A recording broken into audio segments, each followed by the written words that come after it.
the dark, I play my dreams. Permaculture flows like sweet streams. I'm the daddy with the know-how seed. Creating the world like it's meant to be. Permaculture, P-I-M-P, I'm the king. That's the love in everything. Bring a change, making it last. Join the permaculture. Welcome to episode 359 of the Permaculture Pimpcast, where PIMP stands for Permaculture is my passion. The only Pimpcast on planet Earth where we discuss permaculture, preparedness, practical living, and sometimes prostitutes. Permaculture, P-I-M-P, with soulful grace. In the Pimpcast, where we find our place. Oh yeah, good to be here with y'all. Well, episode 359. Well, this episode, as always, brought to you by Hickory Ridge Soap from twooldcrowshomestead.com. Turn that simp into a pimp. Bam, son, you're kind of overdriven on your microphone. You might want to back up off of it. Put your mic down. Tangerang and Chronic. Yeah, messed up now. Yeah, you're sounding a little bit close on that mic, son. It's a little bit overdriven, at least in my earphones. Yeah, soil saviors, y'all. That's exactly how we ball around here. That's how we're cleaning up Western North Carolina and all that junk that was sprayed in it. Got to talk a little bit about that this weekend, and we'll cover that here in a little bit. So, man, if anybody wants any soil saviors, by the way, it is going to be in the link down below. A sponsor that I spent, as of right now, 8 months doing work with. I mean, before I ever told y'all about it, I was using it for 6 months. So finally, it's cool to come out of the gates and tell you what time it is. So this last weekend, Friday and Saturday, in fact, I was at the East Tennessee Homestead Alliance. Met a lot of folks out there, some wonderful folks, and I'm going to talk about some of them right here. You know, son, one of the, I guess I got to be a little bit careful about it. I met one nurse out there, and she lived in the local area. She said, "You're the whole reason I'm here." I actually heard that quite a bit, so that was a joy. But man, she gave me some insight from a person who's been doing a career in nursing for a long, long time about all the things we're told, and a lot of the things that she suffered. I don't want to say her name on here because I don't want to get her in any trouble, but she was basically telling me that a whole lot of people have a whole lot of problems. Well, folks, I'm not going to keep going on about that. I'm in the business of solving problems, and we got some big changes coming up in the pike that are going to help you do some of those things, especially if you're one of those people that has a little bit of regret concerning having, taken that jab. I mean, Dr. McCullough said there was and that was when he said it, 1.8 million that have succumbed to it.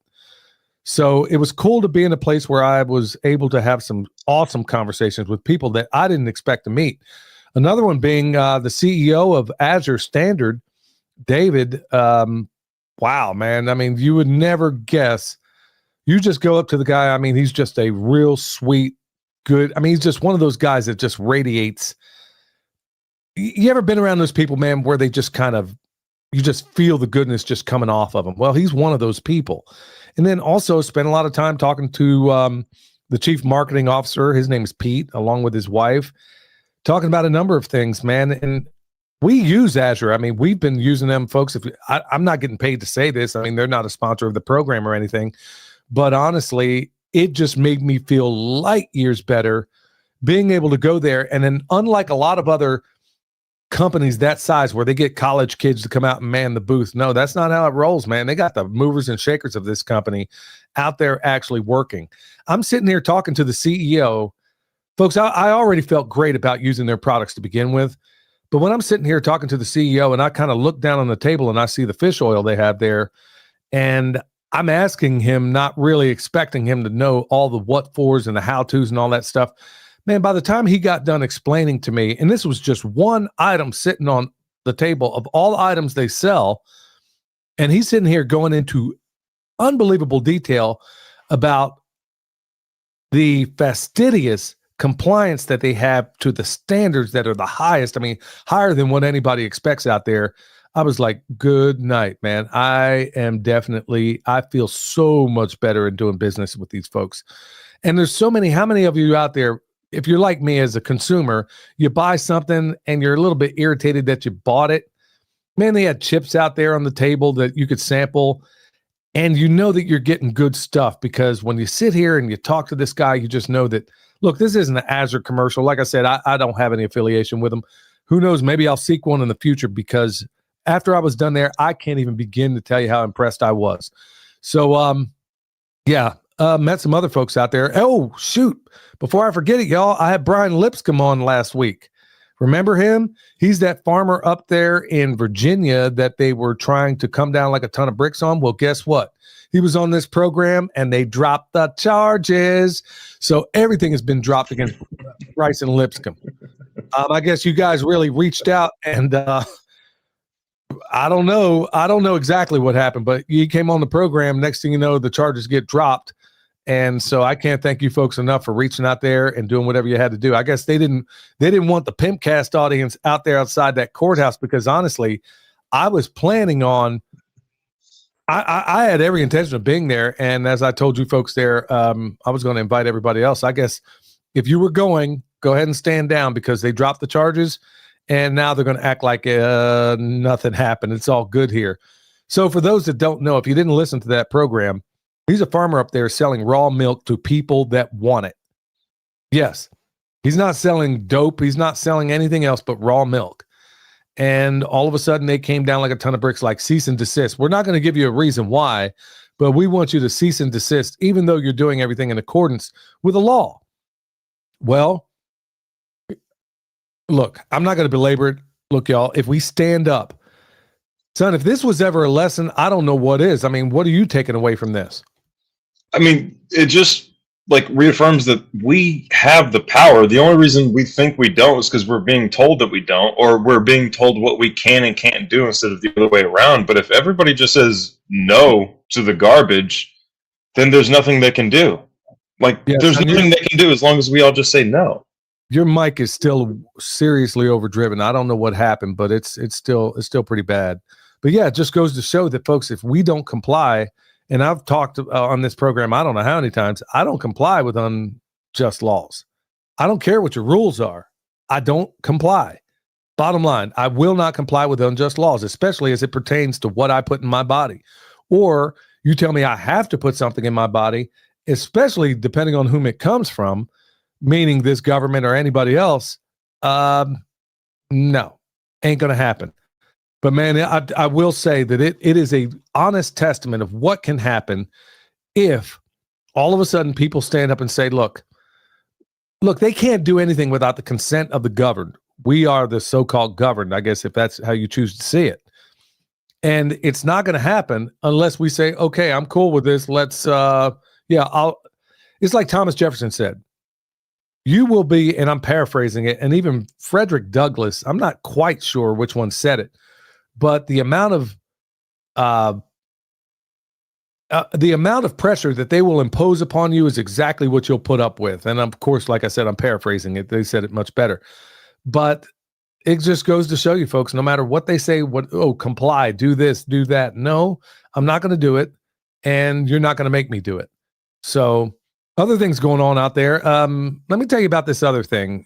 And like I said, folks, I'm not being paid to say this.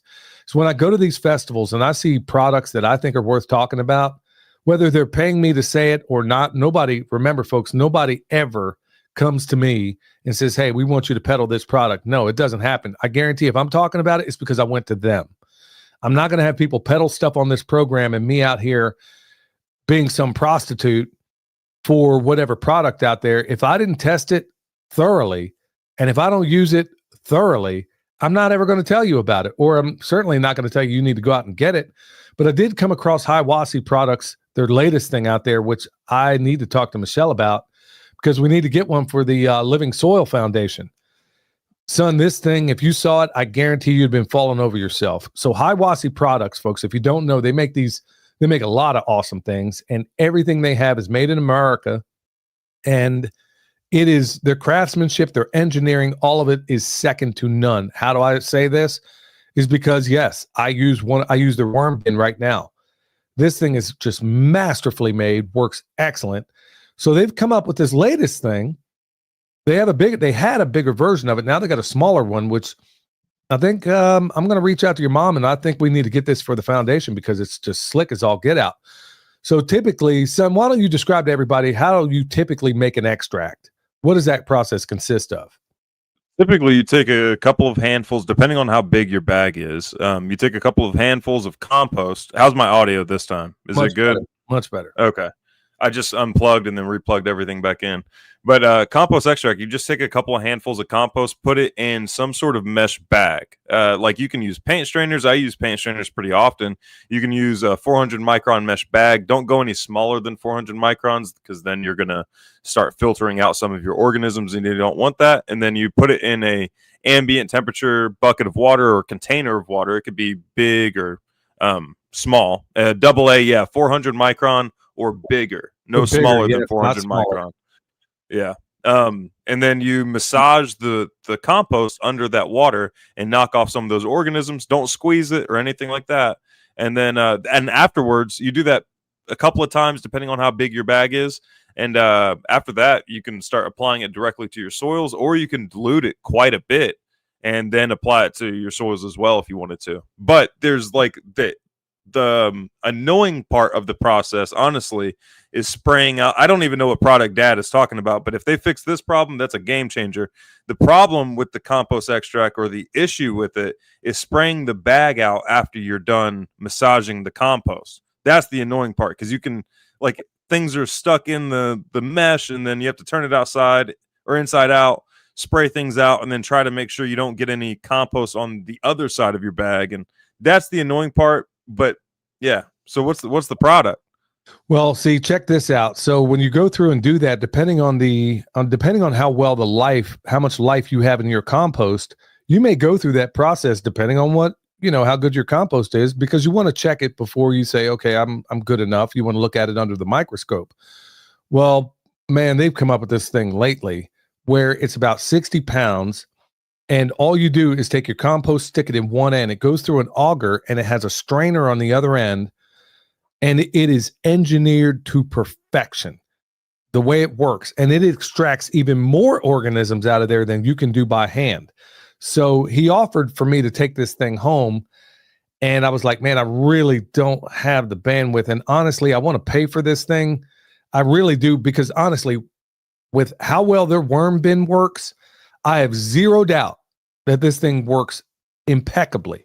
So when I'm out here cleaning up Western North Carolina and using the product like the Soil Saviors product, or whether I combine it with my compost, like William said, this process can be not laborious necessarily, but it can, to a certain extent, be annoying. And it could also be, the problem you run into is that I am very, very limited on time.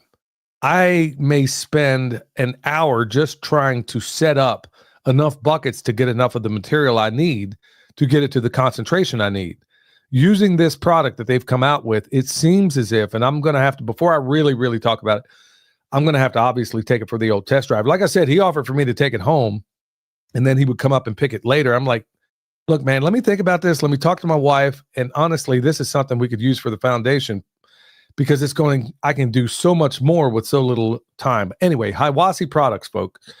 If you're in the need of any kind of worm bin or anything, and you want the highest quality, look, I'm cheap when it comes to certain things, but when it comes to buying tools or things that are going to make my life easier, I cannot stand not getting what I paid for.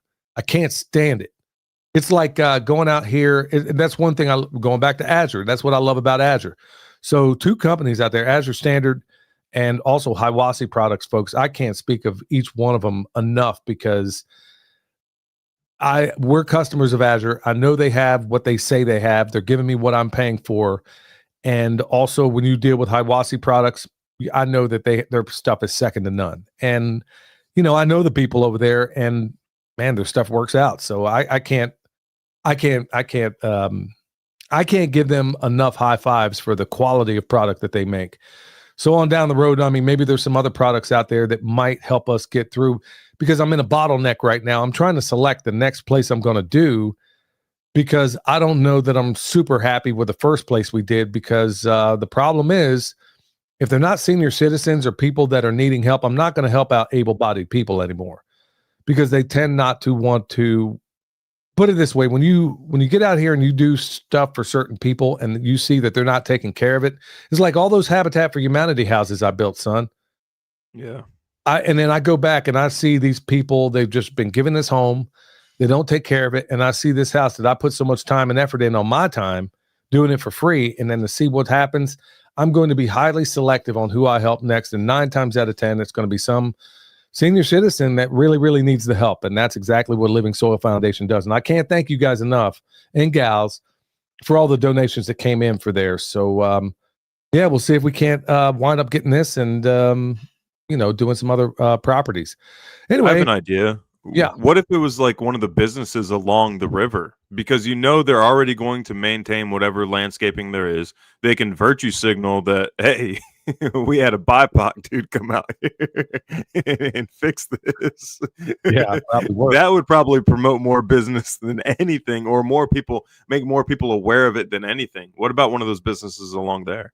I thought about that initially, and I got to also thinking that usually they hire that stuff out, and then the second I catch them putting 10, 20, 10 out on that lawn, or that the fact that they're growing a lawn, I'm like, I don't know, man. I'd rather go with somebody who's an old timer, who's already struggling to begin with. And if I can go out there and get rid of all the junk that's in their property after this hurricane that's alongside the river, I think that would be a better use of my time. I mean, we're commanded to look after widows and orphans and stuff. And there's a number of them alongside in that community that I know I can help.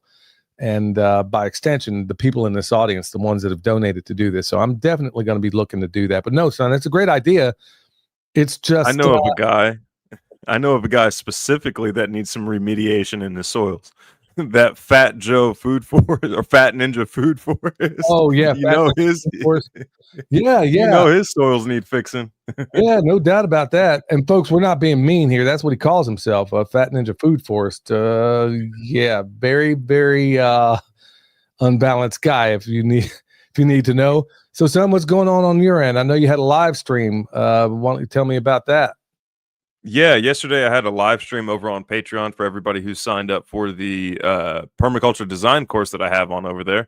And I think it went pretty well. Based on the response, it went well. And the point of the live stream was kind of talking about the bigger picture of the whole, like the bigger picture I had for the design course. Hoping to raise up consultants and build a network of consultants that are reliable, that understand, like, that can give good, reliable advice and everything, ones that with experience. And then, yeah, I think that went pretty well. And also to answer any questions that anybody had as far as the course went so far. Today I finished putting up chapter 3. And then right before this video, or this live stream right now, I just got done recording chapter 4, or just the first couple of parts of chapter 4, which consists of patterns. And if anybody's taken a design course before and they went through the patterns chapter, then they understand that was tedious and time consuming, but also very fun. Now we're getting into the really fun stuff of permaculture, especially when it comes to patterns. Patterns, I don't know about you, Dad, but patterns was something that I didn't understand at first until I heard, honestly, Jeff Lawton explain them. And then I was like, oh, this makes sense. This is why we need to be working with patterns. But yeah, it's an exciting topic. I'm glad it's finally like recorded and that we're getting into it, because this is where you start putting things together. Yeah, the patterns part of the course was actually one of the easier things for me, because one of my superpowers is I do notice patterns. I always have, whether it's in people, whether it's in politics, whether it's in nature. That was the part that really jumped out mostly to me. That was when I knew I was absolutely hooked, because I've always been. I'm not bragging, folks. I'm just saying all of us have a superpower, something we're really good at, and I'm really good at noticing patterns. And that was one of the easier things for me. So I was really, really glad when I saw that in the course when I first took it. So yeah, there's a lot of crazy stuff going on in the world right now, folks. I mean, hey, before I forget, for the ones that are over here right now, if you don't know, we're not broadcasting on the Perma Pastures Farm channel. We can't do it over there. We're on 2 strikes right now.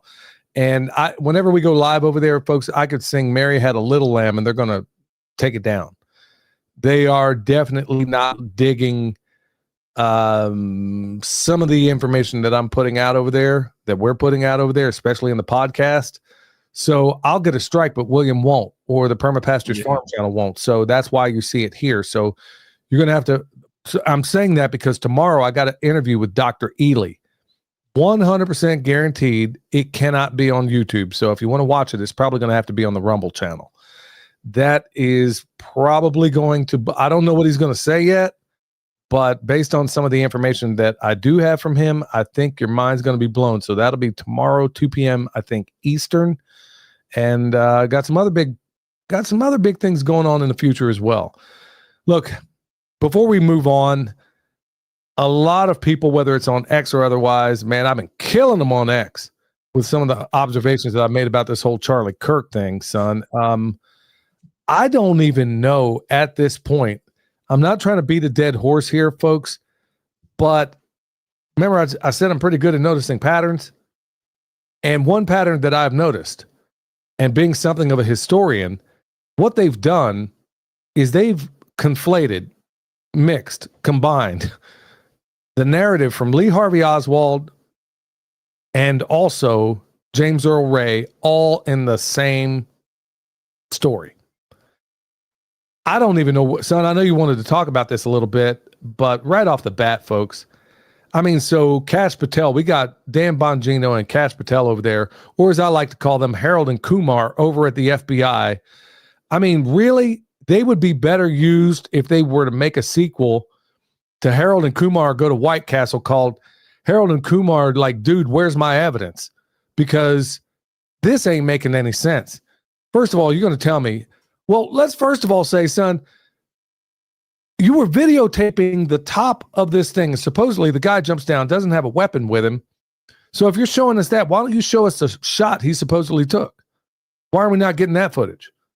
Somehow, I'm supposed to believe, according to Kash Patel, came out earlier today, that somehow you break down a Mauser, which you need tools to do. This isn't like you have breakdown pins like you have in an AR, where I can, remove 2 breakdown pins, and then you got the upper and lower receiver, and then you can put that in the backpack, maybe. I don't know.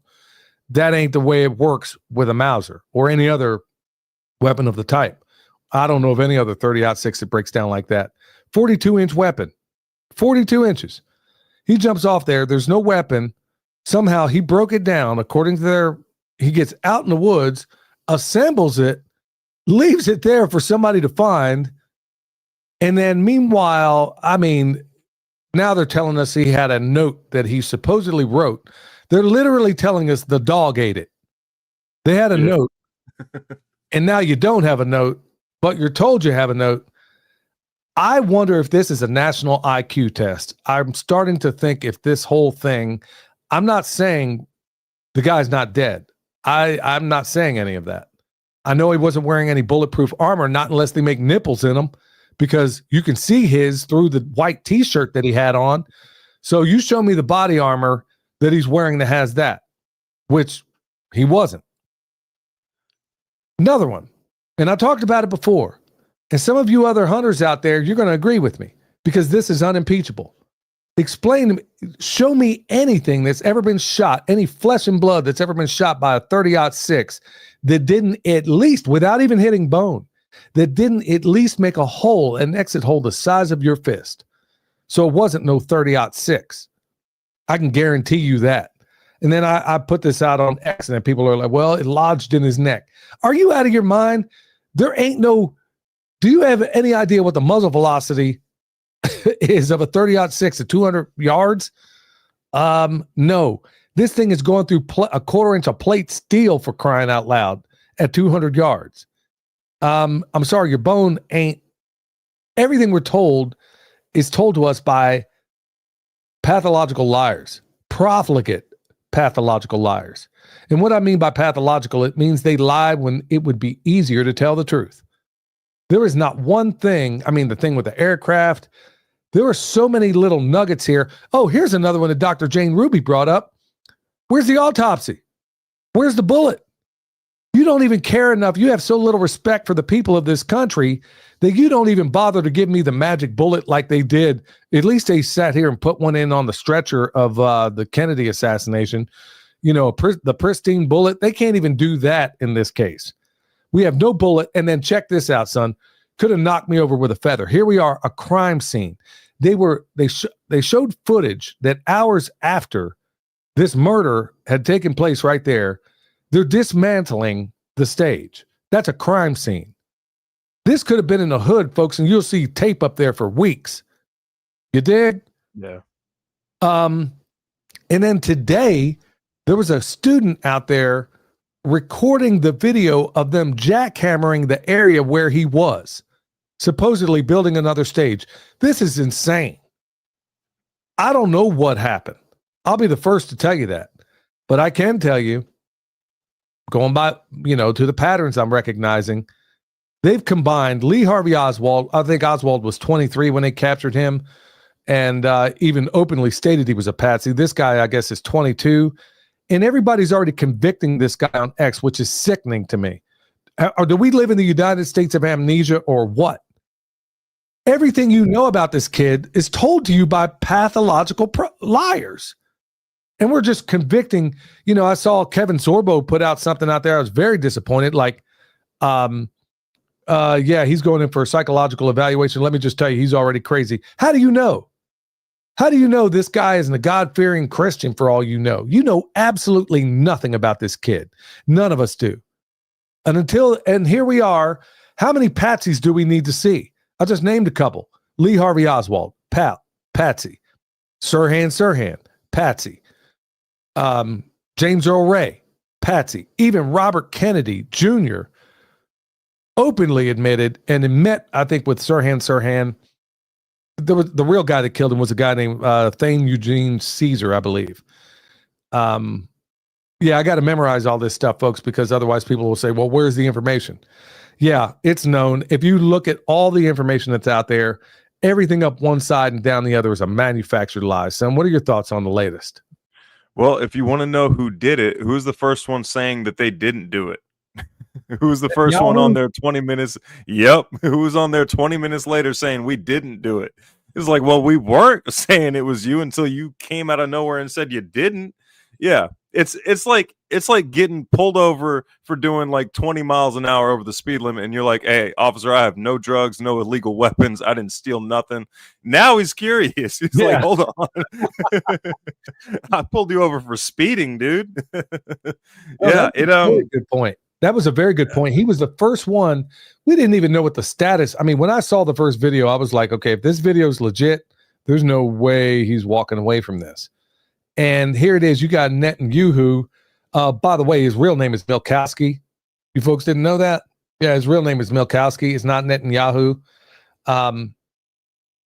He's out here making the tours, the rounds, and Andy Frisella had, I think, one of the better takes on it. I don't know if you heard what he had to say about it, but he said essentially what you said there. It was like, all you had to do was say, yeah, it's absurd, man, but you're going on a media tour. And then when you find out that this guy Charlie Kirk was invited by Netanyahu to go over there apparently to get a sweetheart deal. They had already paid him tons and tons of money. Now think about this, folks. I'm just going to throw this out there. I am going to go a little conspiratorial right now. But I'm just looking at the evidence that's sitting on the table. Now, it's one thing for me to say, you know what? I'm not really cool with what's going on in Israel right now. It's one thing for me to say it because I didn't, take any money from them like Brandon Tatum or Larry Loomer or any of the others out there. I didn't take any money from these guys or Charlie Kirk, by the way. And he got tons and tons and tons of money. But to his credit, you can look in the latest interview that he did with Megyn Kelly and a number of others. In fact, I put a compilation of them lately. Of course, that's not going to see the light of day, where he was really starting to ask critical questions about what's happening over there. And if that guy were to defect, that would be huge. It would be absolutely enormous. But now look at the leverage that they're using right now. And the thing that's really burning me up right now, son, is all these so-called influencers, some of them in the homesteading space saying, oh, it's time to go to war. This is coming from people that have never spilled blood in their lives. I mean, not so much as even a fist fight. And these are the first people saying we need to go to war. No. Yeah. Okay. I'll agree. We need to go to war with the puppeteers that are making this happen, because right now I haven't seen any evidence that shows me that this kid did anything. Everything I was told is told to me by profligate liars. And I'm seeing people like, we don't learn anything in this country. How many examples of patsies do you need? There was another video showing the timeline of this guy apparently walking to school 30 minutes out, not enough time for him to get there, set up on top. You're showing me videos of this guy jumping off without a weapon, but you're not showing me videos of him getting up there. You're not showing me videos of not only him getting up on the roof, but taking the shot. You got videos of the roof. Well, where's the part of him taking the shot? Oh, I guess the camera didn't work in that direction. Find it curious all the way around, but look how it's being leveraged right now. You listen to those polecats like Alex Jones. Good night, man. If Trump were to come to a sudden halt, his nose would go right up his butt. I've never seen anything like it. I mean, Alex Jones is the biggest sellout I've ever seen in my life. This used to be a guy that used to actually question government narratives. Now he's just right on board with it. I'm like, there's not that guy. Yeah, go ahead. I wouldn't be surprised if that dude was, man. I remember seeing this rant that he did not too long ago about Owen Schroyer leaving. Yeah, man, if that ain't like almost a manifestation of possession, I don't know what is. Yeah. Like there's some alarming things with like what he says and like his mannerisms and his speech whenever he, like, especially if you watch the video, there's some, like, you get that, okay, Dad, you know that feeling that I got whenever I met those Russian gangsters at Power Play? Yeah. You know that feeling that I got whenever I met that one dude eating the burrito like this, his friend? Yeah. Yeah. Over at Occupy Wall Street. That's the same exact feeling I get whenever I watch that clip of like, or the video of Alex Jones going off about Owen Schroyer. It's like there's something in my gut that tells me like this was known and intentional, like handing over to potentially demons. I don't know. And I'm not saying it's for sure. It's just like, man, if that ain't a manifestation of something, I don't know what is. I agree with you. I think I've seen it more than once actually coming out of him, but now it's to the point where he's like, okay, whatever this administration comes out with, he's just right on board. No critical questions. Even Mike Adams is on there saying, dude, what planet are you on? Whatever evidence are you looking at? And yeah, Steve Hall, name stealers, even Vance has changed his name 3 times. See, that's exactly what I'm talking about. That's exactly what's going on. None of these people nothing is as it seems. But when you get down to brass tacks on all this, all of these people, just, if you're a puppeteer, put yourself in the position of being one of these power elites, these people controlling the marionettes, and think about how you could leverage the assassination of Charlie Kirk into so much more. If your idea was to destroy this country. Here's what I'm getting at, folks. How many people are out here calling for war? Oh, we're at war right now. Heard Patriot Nurse say something like that. I'm not too surprised on that one, but a number of others out here calling for blood. Like Ben Franklin said, there's never been a good war or a bad peace. The problem is we need to get after the marionettes that are making these things happen, that are making these things unfold. That's who we need to get after. It's not each other. That's exactly what they want. And to see so many people just blindly falling into place. What did I tell you last time we were on this podcast? I made the prediction on my X the day this happened. I said, mark my words. The prostitutes, politicians, and pundits will attempt to turn Charlie Kirk into Crispus Attucks. And that's exactly what's happening. That's exactly what you see unfold right now. And God forbid another Charlie Kirk. I didn't know be honest with you, I knew who he was. I knew about him. I didn't really watch him much, but he was a legend in the latest in the world of young people. Okay. A lot of them looked up to him. I had no idea how big a platform that he had. Now, you got people talking that kind of nonsense right now. and people fomenting it, people like Alex Jones, in fact, came out with a shirt line. Instead of InfoWars, it was Holy Wars. That's what he called it. Holy Wars. You got people like him and a number of others out here that may be just flat out ignorant. You're calling for war. You don't know what it's like to spill blood, especially human blood. And then when you open up this gate, you need to be praying for peace. But I'm even hearing so-called pastors out there. To me, they're nothing more. A lot of these guys are nothing more than, well, I'll just be honest with you. I mean, they're hirelings. People like Greg Locke and a number of others that are on the dole that have been some of the biggest cheerleaders. I mean, you're a pastor. You should be calling for peace. Peace. And here it is. So many people are out here calling for bloodshed instead of saying, oh, it's an army of trannies out there. Really? Come on. Somebody is holding the marionette strings. That's who we ought to go to war with. But it seems like this is all the latest that's going down. Folks, remember the predictions I made about 2025. You see them unfolding right now. I made some pretty big ones in there too. And I think they're on track to make it happen. But you think this just happened to Charlie Kirk, and there ain't no doubt in my mind, not one doubt whatsoever, that this was engineered. This isn't some lone nut shooter. I can't even believe they're pulling. Well, why not? American public bought it before. You bought it November 22nd, 1963, so why not? Why not? 62 years later, here we are. Why not break that one out again? And don't think, just like in the Trump staged assassination a little while ago, lone shooters there, huh? Nobody put them up to it. Nobody gave them access. Come on. I didn't just step out of the cotton fields, and they want to sit here and treat me as if you're going to, like a mushroom. That's exactly what they're doing. And sadly, so many people are just falling in line with it. We need to be praying for peace. Yeah, I understand. You had all these lunatics coming out of the woodwork celebrating this guy's death. Yes, sickening. Absolutely sickening. But these people are troubled. They're weirdos. They're probably jabbed up who even knows how many times. We need to be praying for these people. And you look, as the saying goes, don't start no SH and there won't be no IT. But to sit here and now first you're going to go after trannies and what? Now gay people, and then who do you jump from there? Because that's exactly how it's going to go. They're going to pit us against each other.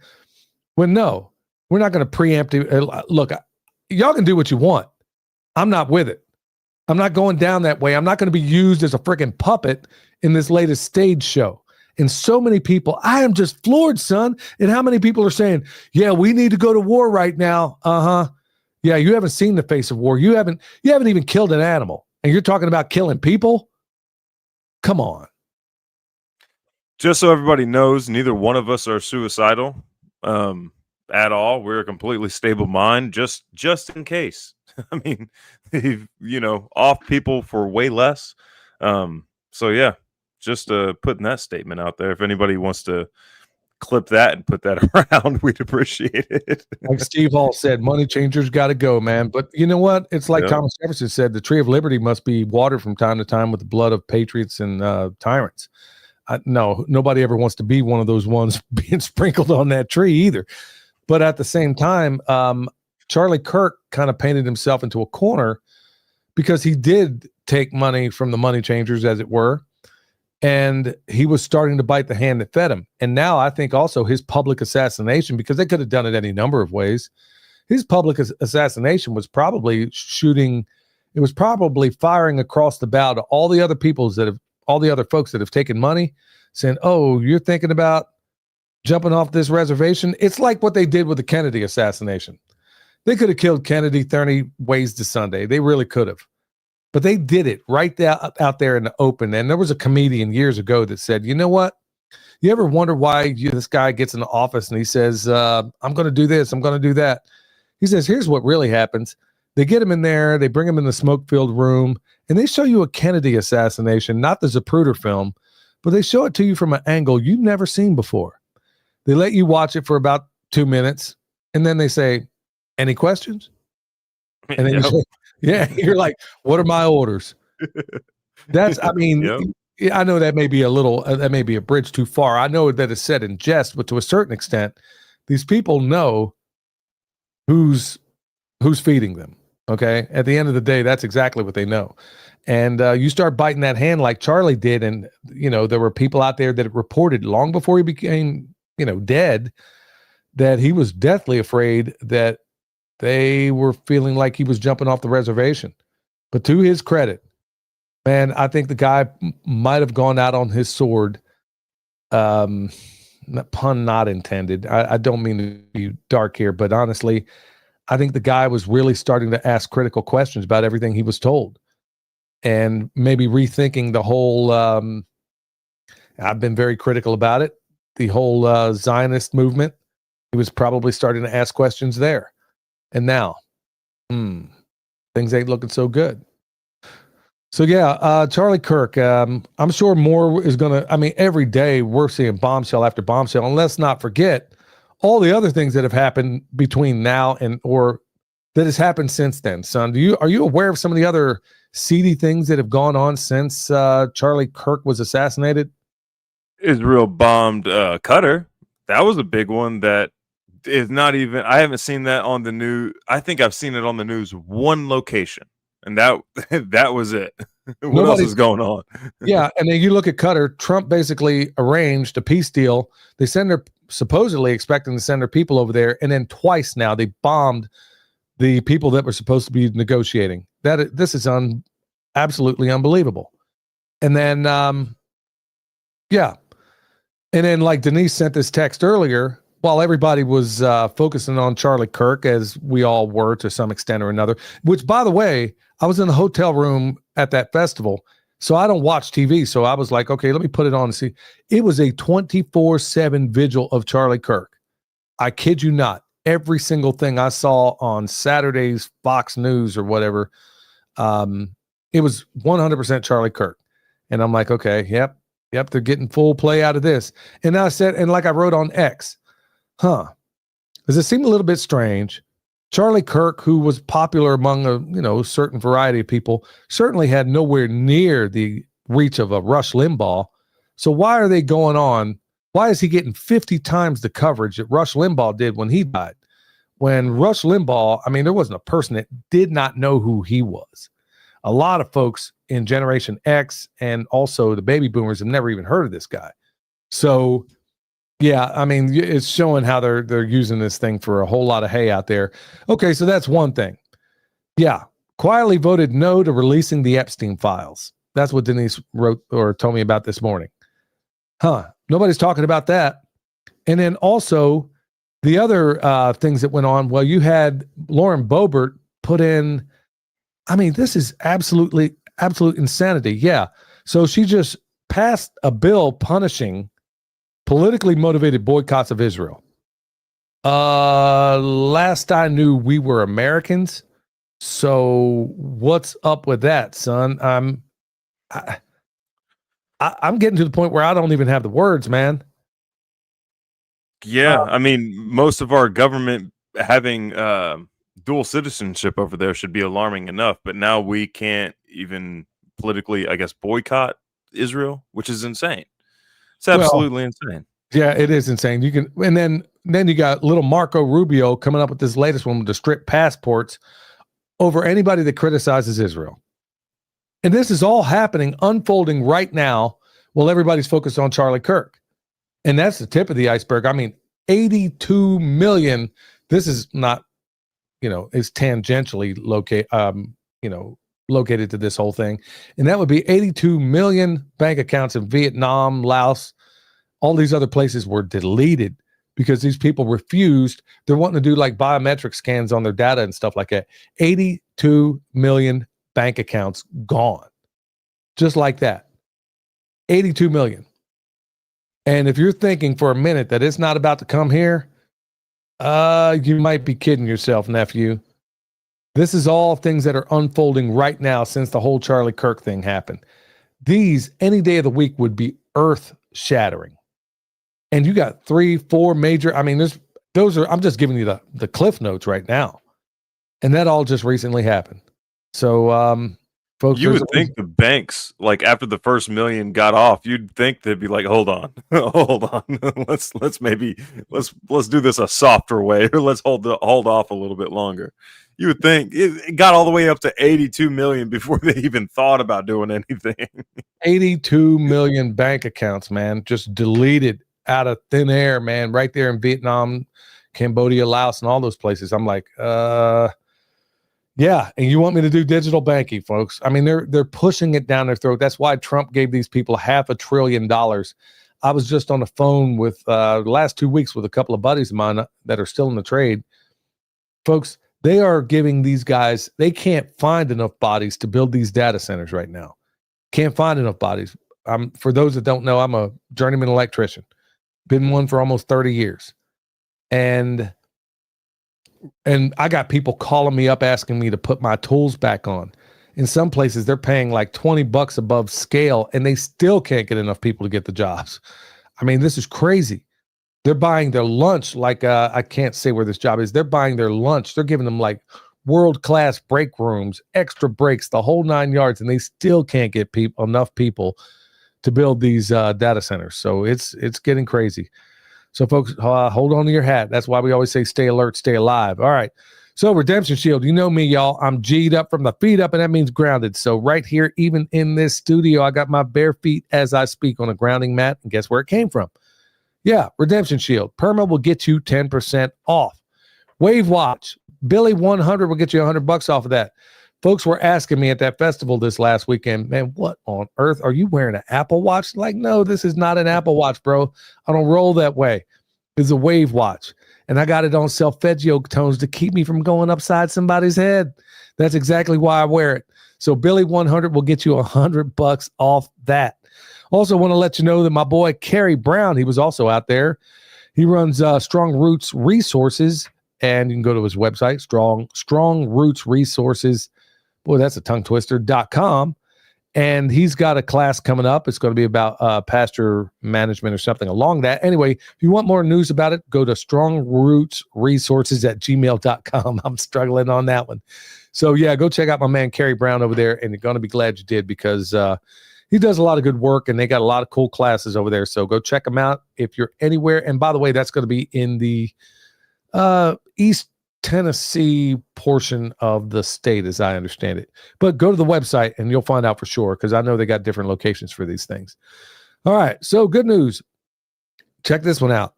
Israeli academics break silence. Over 1,300 scholars demand end to Gaza war amid warnings of, quote, moral collapse. So I'm calling that one good news. And these are Israeli scholars that are doing this. And folks, you know what? This is another place where everybody's throwing a lot of blankets around, and I think you ought not to, because there are a whole lot of people out there from that faith or identify as that faith who are saying, you know what, I'm not with any of this. So it's the Zionists that are really up to no good in all this. There's a whole lot of Jews out there that are really opposed to a lot of what's going on out there. And these scholars are saying, look, man, you're screwing this up for everybody. So that I'm going to call that one good news. Here's another good news. Office Depot fires Michigan employee who refused to print Charlie Kirk vigil posters. There's a lot of that going on. And these weirdos are getting dropped left and right. I heard about this pharmacist over there near Knoxville who had actually made a video. I'm telling you, son, this jab has made these people crazy. Yeah. Made a video talking about, I hate 90% of the people that are coming in there. There was a anesthesiologist even, and I want to say that was out in Arizona, who had celebrated Charlie Kirk getting killed. I'm like, what? I mean, first of all, this is just stupid on another level that you would publicly say something. If that's what you think, first of all, you're sick. And second of all, how are you in the space that you're in? How are you possibly in there? Yeah, just weirdo, crazy stuff up one side and down the other. So I'm glad to hear that, some of these people are losing their jobs. I mean, maybe you ought to live in poverty for a while. Maybe it'll make you, maybe the days in darkness without any electricity will make you see the light. So acupuncture, here's my third one. Twice as effective at treating lower back pain than prescription painkillers. That is, well, son, that is unless you get the acupuncturist I had at the VA. And she's over here putting these needles in me. oh, did I hit the right spot? Is it? I'm like, what? Like, yeah, this is years ago, folks, before I realized don't have anything to do. Look, this is exactly why I'm doing a whole lot of people care these days, because under no circumstances do I ever want, and dig this, Asheville VA is considered the best VA hospital in the world. And he's in there poking these needles into me like, you sure this is, I mean, how's that feel? I'm like, how's it? You're the doctor here. And then there's blood coming out of me. And she's like, so I guess you're really going to want to know. I don't know where she was in the continuum. She was like a MD doing acupuncture. No, she was the DO. And she's in here putting these needles in me. And she's like, does that hurt? I'm like, yeah, it hurts. She's like, oh, there's blood coming out. And I'm like, okay, you know what? That's I think we're going to just stop this right here. I ended up jumping up off that table and I'm like, nah, this is it. So yeah, acupuncture twice as effective at treating lower back pain than prescription painkillers. I have no doubt that might very well be the case, but I can't tell you from personal experience because like a dummy, I let the VA do it on me. So ain't ever going to happen again. Unless that guy speaks Chinese, I don't believe I'm ever going to try any acupuncture ever again. So, No. son, have you ever given it a shot? Absolutely not. I will try a bunch of different things before it comes to needles. Guys, I don't know what it is with me and like specifically shots. I don't like shots, man. I get queasy. I hate shots. And actually, I know why I hate shots. Okay, so high school or like middle school. I think I'm in middle school. I have an ingrown toenail that needs to be like, because the soccer cleats and everything, they're super tight. I have an ingrown toenail that needs to be surgically like removed. Like they got to numb up the foot and then they got to go down the middle of the foot and then like pull it out and everything. Dad is over here talking to the doctor as he's giving me the anesthesia in my foot. He's talking to the doctor about, I think, Marvel movies or something like that. And the guy who's giving me the shot ain't even looking at me. He's looking at Dad talking to him about Marvel movies. And I see this needle bending and I'm like, Dad, can you stop talking to him? I feel it feels like there's like it's grinding up against sand in my toe. Yeah, that's why I don't like shots. So I ain't doing acupuncture unless everything else fails. I will do urea therapy before I do acupuncture. Yeah, I'll try it again maybe sometime if I have a reason to, but I ain't going to no VA doctors, man. Not for anything. Not in a box, not with a fox, not in a house, not with a mouse. Yeah, I do not like green eggs and ham, and I definitely don't like the VA. So we don't have anything from Eric. He's still under the weather, and so give him your prayers and your happy thoughts out there. Let's hope he gets back on the mend. Man, I was supposed to have an interview today with a pretty big podcast, and they had to cancel because you know, a lot of people are coming down with something, and who even knows where and what for. So, yeah, we just got to pray and, you know, stay on your knees, y'all. So EMP Shield, $50 off with promo code PERMA. Look, a lot of crazy stuff going on in this world. And if you're like me, you like to stay prepared because that's what we do. Permaculture, preparedness, practical living. So if something jumps off, you're not going to the club, you should be going to your house. And then better still, speaking of the house, if anything gets Kentucky Fried downstream of this EMP Shield, they're going to cover you for 25 G's. Find me another transient voltage surge suppressor on the market anywhere on this planet that offers a deal like that. So empshield.com, promo code PERMA will get you $50 off. It's on the screen for those that are so inclined. Okay, so let's get into it. Water security on the farm in the city. I probably should have talked about this before. Well, we have actually talked about it in different ways. Son, why don't you tell, just right out of the gate, we're just going to cut right to the chase. Where is the number one place you can store water that almost nobody knows about? In your soil. Now, granted, it's not necessarily accessible to you, but there's less things. Like I have a garden at the demonstration site that I don't water because it stores water in the soil. For every 1% of organic matter you can increase per acre, that's 20,000 gallons of additional water storage, maxing out, was it like 13 or 16%?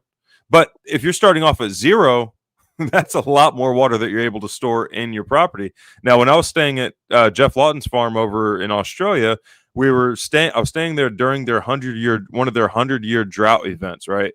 And everybody else's properties, it's like a rural farming community. Everybody else's properties were brown and drying and just really waiting for a spark. Meanwhile, Jeff Lawton's farm, all his pastures were green. The grass was growing back after being grazed. The trees were just fine. Everything was fruiting. Like everything fruited. I mean, when it was appropriate, like everything was just fine on his farm. And that's because he stored water in the soil.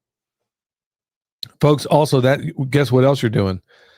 When you saturate that soil, you're going to hit an impervious layer. And then downstream, depending on your topography, that's exactly where you can have seeps. That's where you can also have water that might be beneficial in refilling your aquifers. That's exactly what you ought to be doing. Because, yeah, you can store, like William said, for every 1% of organic matter you have in that soil, that's essentially a size of an Olympic-sized swimming pool per acre. Folks, do you have any idea? That's for every 1%. So when you get in these massive droughts and everybody else is suffering, maybe you don't have to be.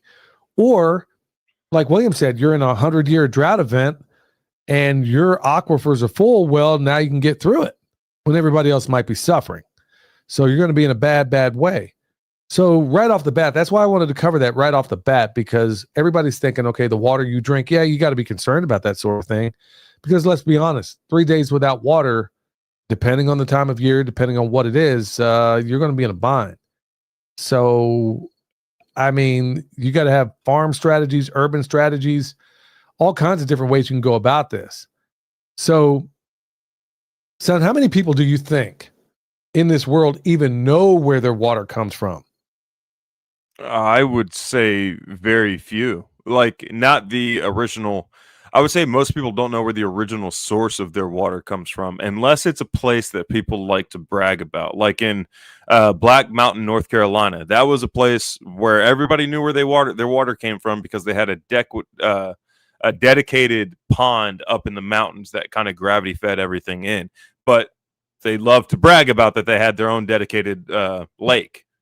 Most people don't know the origin of their water. You know who does? Nearly everybody in third world developing countries, they know where their water comes from. All of them do. Everybody in so-called first world countries, they have no idea where it comes from. If you pay a water bill every month, guaranteed, well, not guaranteed, but in most cases, you have zero idea where your water is coming from. So if you don't know where it's coming from, and you were to have some catastrophic break in it, remember, permaculture, preparedness, and practical living, if you have some catastrophic error that happens, whether, okay, we were talking a moment ago about an EMP, all of that runs on electricity. Ask me how I know. That's the work I used to do, okay? All of that runs on electricity. Or let's say you got a water tower, okay, there's pumps pushing that water up there, okay? It's going to run out should the worst happen. So you got to be thinking about this hidden dependency that we all have living in the United States of amnesia. We all have it. I mean, the vulnerability or droughts, contamination, failures in, hurricanes, which I can speak to right here in Western North Carolina. Look, I can tell you right now, when that thing came through, we're on a well out here. And guess how you get that water out of the well? 240 volt power. Okay. Do I have that? Absolutely. Do I have it in serious redundancy? Absolutely. In redundancy that most people would not believe? Absolutely. But now all those people in Asheville, when all of a sudden they had no power, they had no water, they had no means to flush a toilet. And even if they did, they didn't have pump stations to take that toilet water or to take the sewage and put it where it needed to go. So you had a major, major problem. That's exactly why I'm talking about water. Here it is. You are in Asheville, North Carolina, surrounded 365 by water, and nobody can drink any of it. They were having to take buckets. They were creating bucket brigades to go into people's houses who were unable to flush for days. I mean, people that were infirmed and a number of others who were unable to do anything for days and days and days because there was no power, was no nothing. And so water, and we're one of the few, only first world countries use their water, their drinking water, to poop in and flush down the toilet. I mean, that's a whole nother conversation altogether.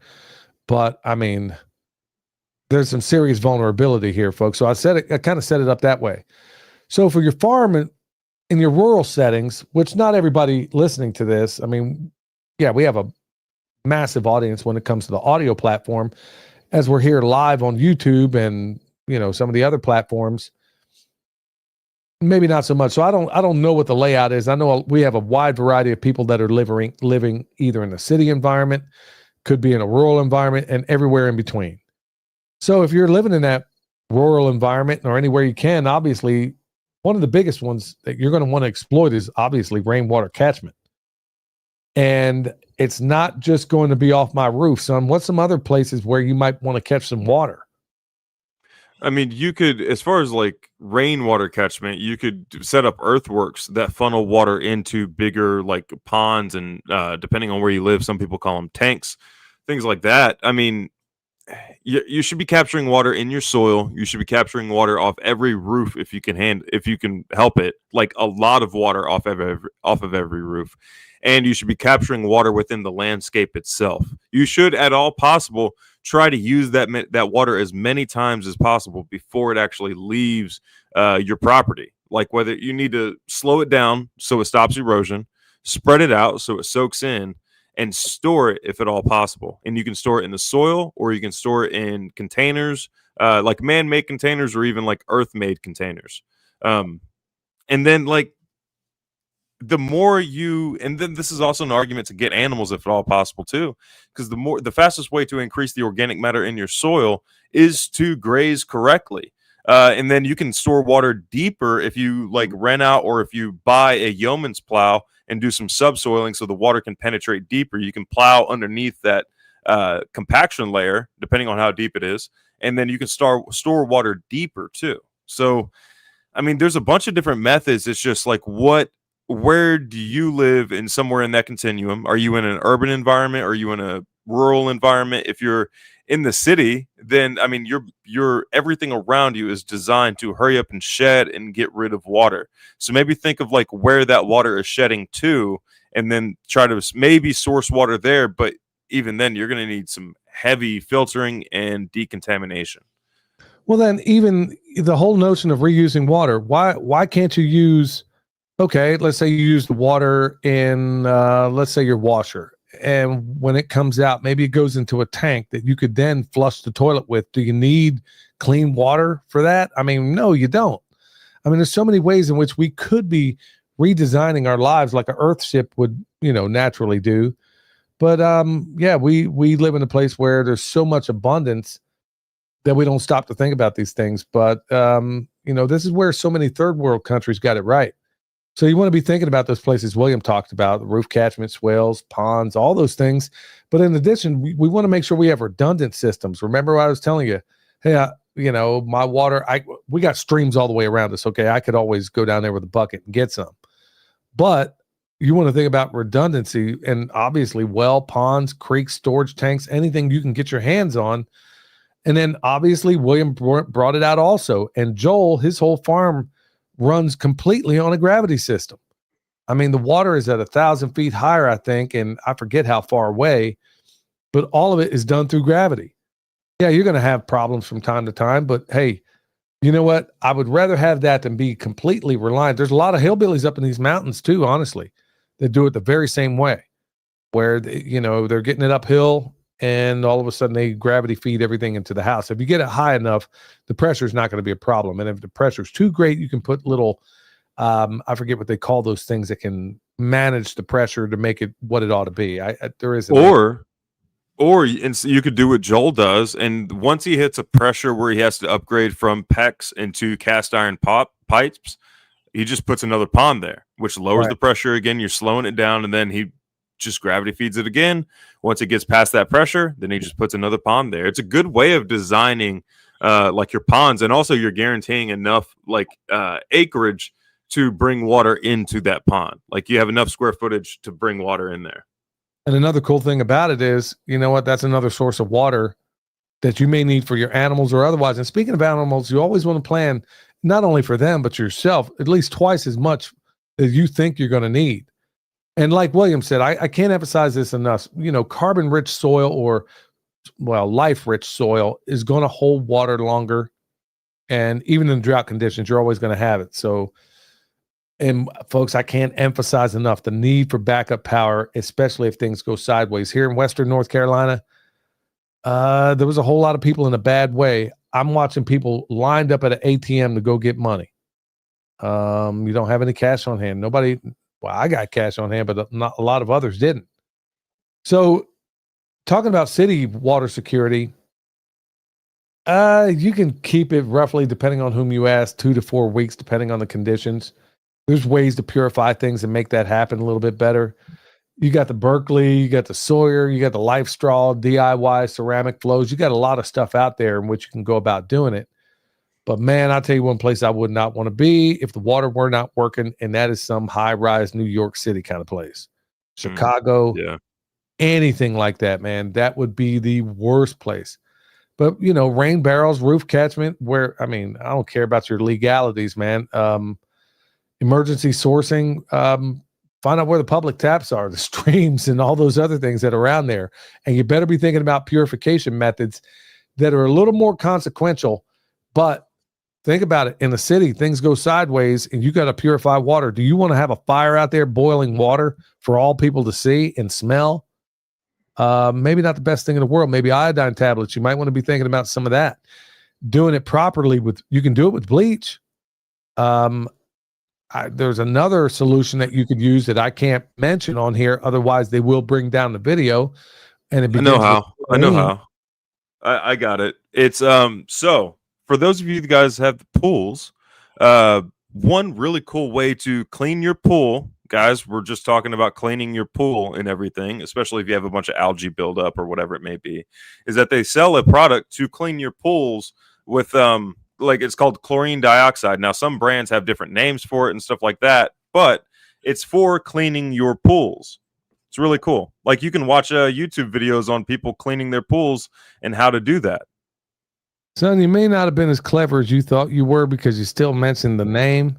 So yeah, that's okay. It's not an illegal product. It's for cleaning pools, Dad. The pool cleaners on YouTube say the same name of the product. Huh. It's for cleaning pools. That? Well, it comes in a big old disc like this big.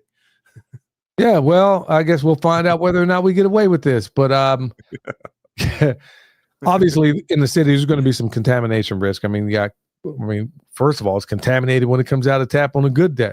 So you want to be thinking about those things. Apartment dwellers, there's portable storage units that you could fill up a bathtub with if you knew something or you knew it was going down. If the power goes down, first thing you need to do is fill up that bathtub. They got bladders that you can stick in your bathtub, and you want to fill that thing up before the pressure is absolutely gone. Folks, the biggest blind spots in all this when it comes to our water, especially in the United States of Amnesia, is always assuming that it's going to work. You turn that knob, it comes on. This is where they have a massive advantage in developing countries because they know where their water comes from. Same thing with a lot of people in these mountains. We know where our water comes from, and it's precious to us.